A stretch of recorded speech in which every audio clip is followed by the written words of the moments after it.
Okay. Yeah, no. Okay, should I go ahead?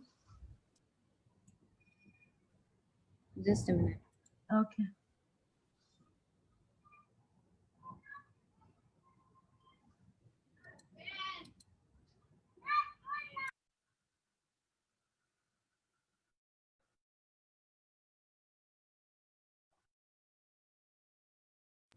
Yes, please start, Arij. Okay, coming out live from our Techno Show headquarters, this is your host, Arij. Today we have with us two leading ladies from Pakistani Women in Computing, PWiC, Muazma Zahid and Farah Tahir Khurram. Muazma Zahid is a technology leader in cloud computing data and AI, currently working at Microsoft. She has been in the tech industry for over 13 years and passionate about mentoring and helping the next generation. Farah Tahir Khurram is a software developer at Microsoft. She also serves on the board of non-profit Pakistani Women in Computing. She has been an advocate of education of, for all and has received multiple awards for her advocacy work for education in Washington State. So I have a few questions for you as this is an interview. So this is a question for both of you. Can you please share with us a little bit of your background? We can start with Muazma first. Sure. Thank you, Reach, for inviting me for this session. I am really happy to be here and sharing my background and advice for our next generation here who's listening to this talk. As I was introduced, my name is Mazlama Zahid. I am currently engineering leader at Microsoft in the Microsoft Cloud Division, which is called Microsoft Azure. I have been in the tech industry for over 13 years, almost coming to 14 years, which is a really long time, originally from Pakistan. My background has been, most of my work has been in the data space. So my first job out of college, which was in Teradata, Pakistan, was in the data warehousing. I moved to big data and then cloud computing for the last few years. And then in the data space, it's mostly about machine learning and AI. How do you deploy those models at scale? How do you actually make sense of the data that we are all producing all the time? And that is pretty much my work experience. Outside of work, I volunteer at several organizations. I give time back to a lot of nonprofits, such as Pakistani Women in Computing. I'm the current president of that. And then other than that, a lot of diversity, equity, and inclusion places like Anita B. Org and Women Who Code Cloud and some others. So yeah, really happy to be here and would be sharing a lot of great advice based on my experience in this session. Okay, thank you. What about you, Farah? Can we know a little bit about your background? Hi, Arish. Thank you so much for inviting us over here, and I'm super excited to be here and give any advice to the younger generation. And awesome background, Mahasma. Thank you so much for sharing that with us. For me, I'm Farah, as you've mentioned, as Arish has mentioned before. My name is Farah. I work as a software developer at Microsoft. I'm also in cloud computing. So the cloud space in Microsoft at Azure, that's where I work. I have been with Microsoft for almost 3 years now. Before that, I was a stay-at-home mom, and I have two boys, very active boys, who I was taking care of. And almost a decade after staying at home, I joined Microsoft. During the time I was taking care of the kids, I was also a huge advocate of education. So I've been working in local education nonprofits for almost a decade, a little over a decade, and I've always been an advocate of STEM education for younger generation, and I've worked on a couple of initiatives over here in Washington State for that. I've initiated some STEM education programs and competitions for our school district within Washington State, and a lot of other similar activities I've done in the past. So for those, I've received multiple awards from Washington State and our school district and school for all the efforts that I've done over there. I'm also very passionate about D&I, so diversity and inclusion. I work for that within Microsoft and also outside Microsoft. So outside Microsoft, I've also serve on Pakistani Women in Computing. I'm on the board of that. I also promote Pakistanis and within Microsoft and outside. So I'm involved with those initiatives as well. Super happy to be here. Thank you so much. Thank you so much for coming here. So this question again is for both of you. What motivates you and what are your ideals? You can, Farah, you can start with answering that. What motivates you and what are your ideals? Yeah, so my motivation and ideals would be like everyone should have the opportunity to reach their full potential. It could be education related, or it could be like whatever thing you're passionate about, you should be able to have an opportunity to at least explore that and reach your potential within that. So that's what has always been behind whatever I've done, with education advocacy for younger kids. Like they're not able to reach their full potential if they don't have those opportunities. So creating those opportunities for them. Same for my work with Pakistani Women in Computing. So D&I efforts that I help with those, like basically my idea is to create opportunities for people who might not find it easily to help them reach their potential. Okay. Muazzama, we'll move to you. What are your Yeah, thank you for the question. My answer is almost like echo of what Farah is saying, creating opportunities, providing the resources to the folks that don't have the same access. So when I was graduating back in 2006, there were really few role models out there that I could look up to, especially for women in tech. And it was really hard to find my belonging in the industry and finding like my way through this. There was no online groups. Facebook was itself really new. So there was no much social media platforms, any other platforms to actually go and connect them. So connect with them and get some help and mentoring and allyship and sponsorship when you need that in your career. So my goal is to actually do that, provide that to our next generation, and of course like pass on the baton and make sure that they do the same. And the thing that motivates me the most is the energy that I see, right? So when I look at my daughters, I have 3 daughters. When I look at them, the way they perceive different problems, the way they look at these different issues and how they solve it, it really motivates me to see that there's a brighter future and they have opportunities in front of them. So it's just the energy that I get with when I talk to this the next generation or the folks that are now graduating, for example. That's very inspiring. Thank you to both of you. This question is for Muazzama. What is STEM education and why do you think it is important for this generation? Yeah, thank you for the question. So STEM, I think most of you already know about it, but STEM is science, technology. What does the E stands for? I just totally forgot. Engineering and mathematics, right? So, all of these. So I think a lot of people, when they are in middle school or high school, for example, they think that it's super complicated. It's really hard to get in, or you really don't know what is your next step to get into this, right?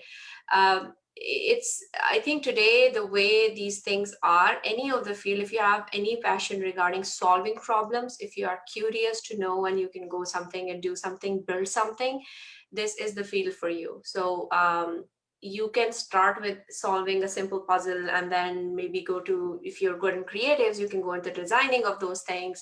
If you are good in solving like problems, you can go into coding and then you can actually code whatever you want to code, right? So there's a lot of potential in this field. You can start, if you're good in math, for example, there are a lot of people who are really good in math. My father is a mathematics professor. So for me, it was very natural in my home to go in this field. And to be honest with you, the reason I chose this over, let's say, being a doctor was that I didn't want to do any frog dissections in my second year of education, right? So I just wanted to run away from that. And then this was the other option that I go with that. So it depends on what motivates you, what is your passion, what you are good at. So look at your strengths and then go from there. And right now with competitions like these, resources, there are a lot of places where you can get started on, and there's a lot to kind of start your search on this journey. Okay, thank you for your answer. So this question is for Farah. What are the skills that STEM teaches? Is there a future in it? Thank you for the question. Yeah, I think whatever Moazma was saying, I can echo that for STEM-based skills. The skills that you need or STEM teaches you is how to do critical thinking or how to learn problem solving. These are the basic skills that are needed to thrive in STEM or even probably in any of the field that you're going to join. So any futuristic field, any futuristic jobs that you can think of will need these skills. And going into STEM right now at an early stage as well, it's going to start teaching you the way of like it's a new way of thinking or a different way of thinking than we as kids knew, right? So that kind of helps you get better at thinking outside of the box or thinking about it, how to do problem solving or how to solve differently than regular in our whatever we are taught in our regular education. So these skills are pretty much what is going to be the basis of the future. Right, okay. So if you are getting yourself early on into this way of thinking and excelling at that, that is probably going to be helpful in the future, not just in STEM-based fields. It's probably going to be the skills that are needed for each and every skill profession that you choose. It might not be STEM-based. It might be medicine, or it might be you're a lawyer or an accountant or any other field. You're starting your own business. These are the skills that you need to thrive. So. Right. Okay, thank you. This question is for Farah. Do you think education will take a backseat in an age of internet and technology?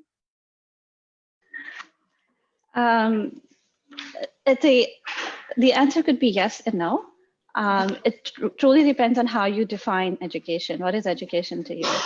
Does it mean education means that you are going to get higher level degrees from universities? Right. The answer could be no, because you are able to get a lot of skills from a lot of different resources that are available throughout the internet, and it's easily accessible. You can easily take courses from bigger universities without actually enrolling in those courses. But if you define education as learning, it's a learning opportunity. It becomes like it's an evolution of education in itself, right? You are learning differently. You can have those online courses. You can look at those different videos. You can develop those skills without going to university, but that's also education.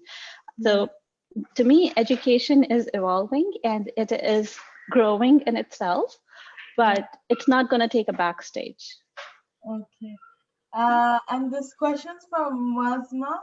How can kids benefit through learning coding in early years?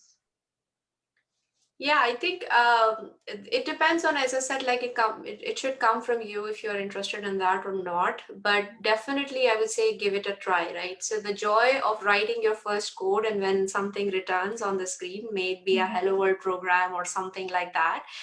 That is a great joy that you build it, right? You build something and then you can see the result right away, and your code can make some certain actions. So these days, I know there are a lot of these kits that are available that you can directly program, and they are like kind of robotics or learning something, and you can see something move, right? A lot of STEM-based toys are available for kids of all ages that you can introduce your kids to them early on, and they can start learning the basics of coding. Coding is nothing but giving instructions to a machine and telling the machine to do something, right?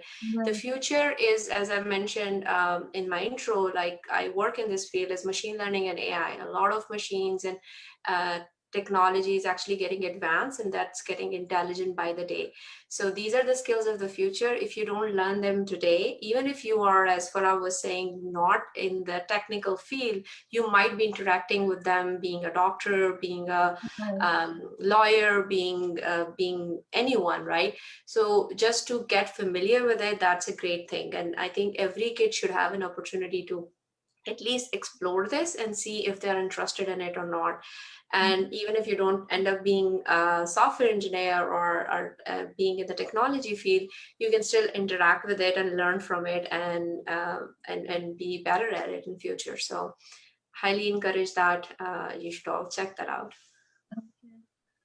Okay, so this question's for both of you. So the idea behind Techno Show is to promote the importance of in the young generation.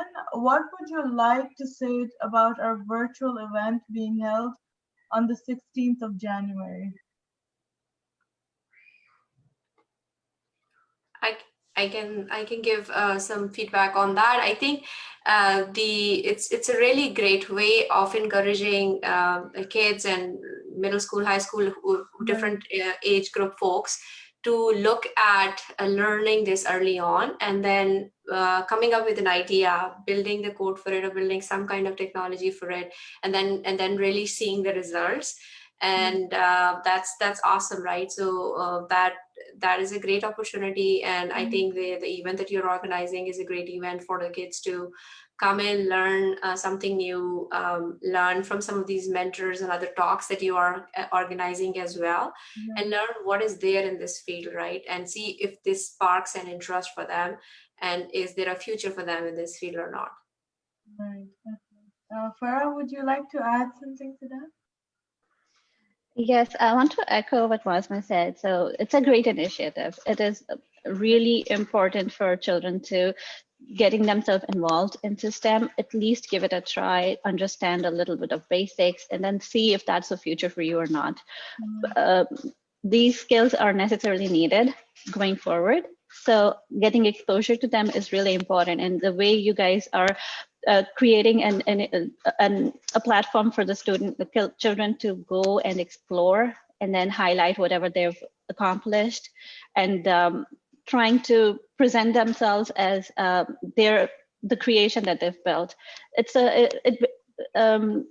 For children, it's a very proud moment to display of whatever they've achieved, and it's really good for them to go out there, talk to industry leaders, and then get their feedback on it and get some mentorship early on. So it's a really, really great initiative. Okay. And thank you so much for putting it together. You're welcome. And this is the last question. This is again for both of you. What do you have to say to children out there who dream big? Farah, you can start. Sure. Yes. So I'll start with giving an example. Like I was when I was a small young girl in starting out middle school, I was introduced to computer science. So one of the courses in my school was computer science, and we started coding at that early age. It was an inspirational moment to, like Malma said, look at the hello world. Like it just pops up. You've done something, like you made the computer do something. That was a really, really sparking moment for me. And then that's when I decided, okay, I was coding on GW Basic from Microsoft. And then that's like how I made the connection with Microsoft. And I really wanted to be the person that, I want to write or create different platforms for other children to go in and experience what I just experienced. And that was my dream. As a young 12-year-old living in Pakistan, that was an unachievable dream, right? It was a big dream for me to even imagine that I will be in the US, I will be working for Microsoft. But in the path to it might not be very simple or a very straightforward path. It can take a lot of turns and curves. But eventually you will get there if you keep working at it. So my advice to younger generation would be, keep dreaming big, be resilient about it, keep working at it. Sometimes you might feel that you're not going in the direction of that dream, but eventually if you keep trying and you keep having your mental strength focused towards that dream, you will achieve it. So keep doing whatever you're doing and keep dreaming big. Thank you for your answer. It's really inspiring. And Wasma, what would you say to the kids out there who would dream big? Thank you, Farah, for that. I read this actually yesterday. It showed up in one of my feeds that a dream without action is only a wish. So the first thing is definitely dream and dream big. Dream for the things that you really that really make you make that spark in your head. And as Farah was mentioning, her journey over there. But take actions, right? I very thoroughly believe in hard work. I believe in really being consistent and learning and have that growth mindset. So when you have certain goals and certain aims or certain dreams, keep learning and keep taking those baby steps towards that, and in that journey, as what I was also saying, you'll have several setbacks, you'll have several things that will not go the way that you thought. So don't get discouraged at those times. Reach out to the folks, your friends, your family, your mentors at that time to give you the support, and you will do it. You will go through this and you will achieve. Your path might change, your dream might change, you might end up somewhere else, but keep doing and keep taking those consistent steps towards your goal, your dream. And the future is really bright. I'm really excited because I believe most of like our younger generation, they are curious folks, they want to learn, they are more aware. They have a lot to kind of contribute back to the world, and I wish all of you kind of best of luck for that, and do what you do best, and keep working on it. Thank you so much for to both of you for taking time to answer these questions.